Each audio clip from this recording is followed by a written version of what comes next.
In this video, we'll go to 10 things to know before collaborating with any influencer for your brand.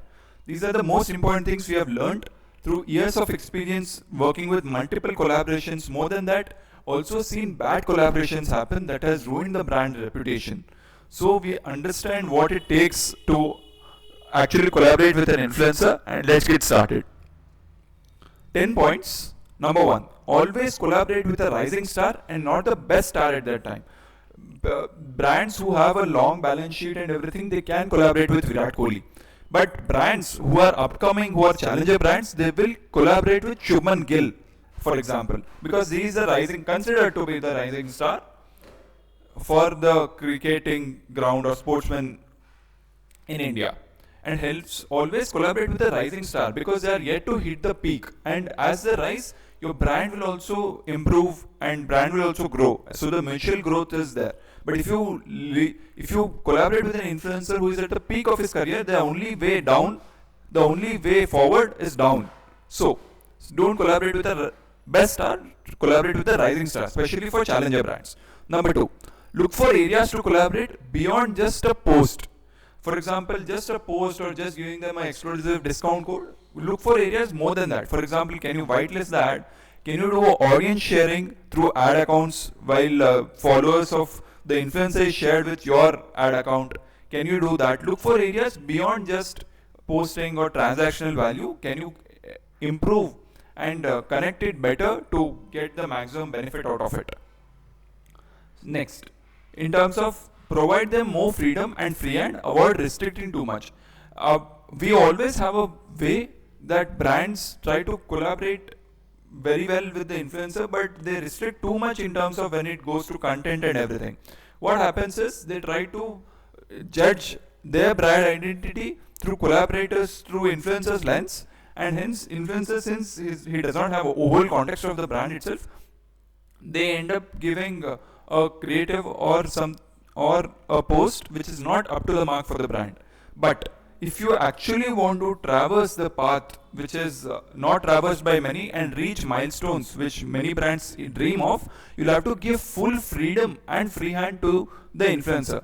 Though the idea communication and the creative brief can be from your side, the packaging of the video of how to present it must be from the influencer side, and give him as much freedom as possible, because what happens is they know the audience very well. They have organically grown, most of them at least, and hence they understand the nuances of the audience that will connect with your brand. Though they might not understand the nuances of your brand, your identity as a brand, they understand the audience, and that is the most important thing when creating an ad or a post or an influencer collaboration.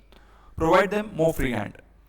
Next, assess engagement quality. Don't just look beyond number of followers, and analyze the quality of engagement, both likes and comments, and also see if you can check out the shares between audiences, and look at how many people have collaborated before with this particular influencer. Ask them for the reference. Look at campaigns or engagement beyond just posts and everything. Look at reels, look at other collaborations. Number 5, if you will not repeat again collaborating with this influencer, then don't go to them in the first place. You have to try to build a relationship with the influencer which is more than just one-time transaction.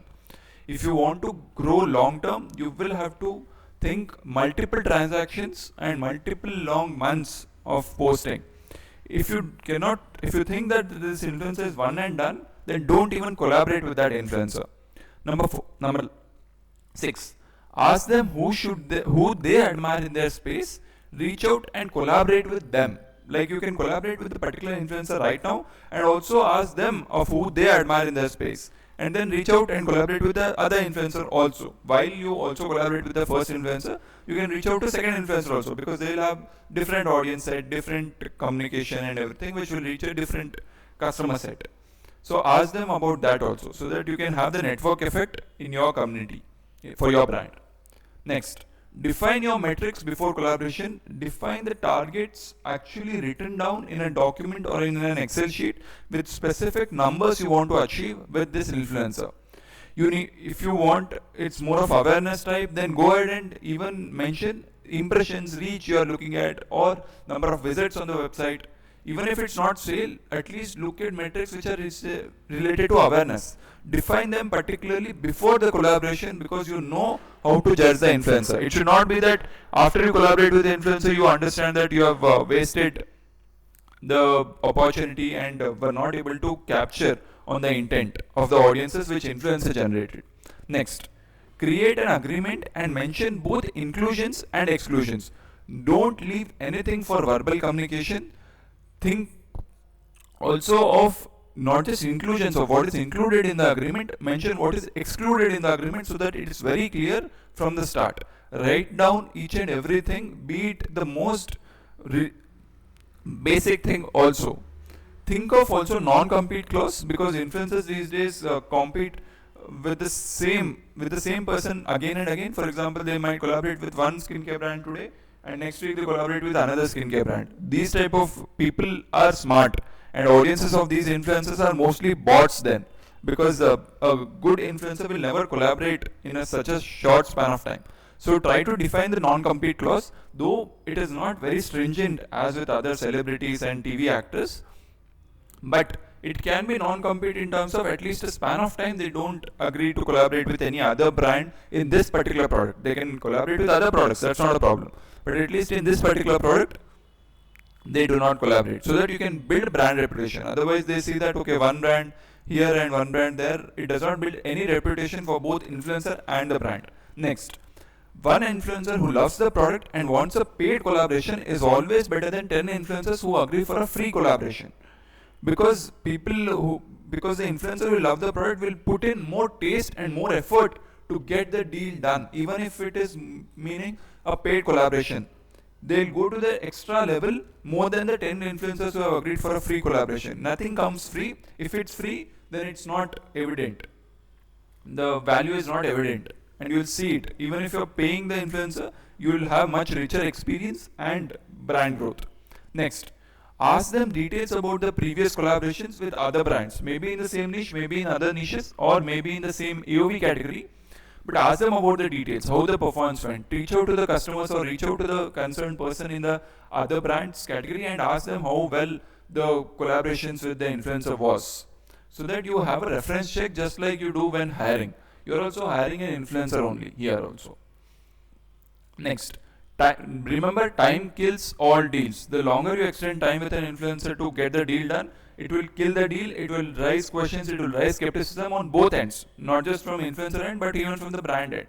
So try to finish off, once you have decided, try to finish off the deal as soon as possible.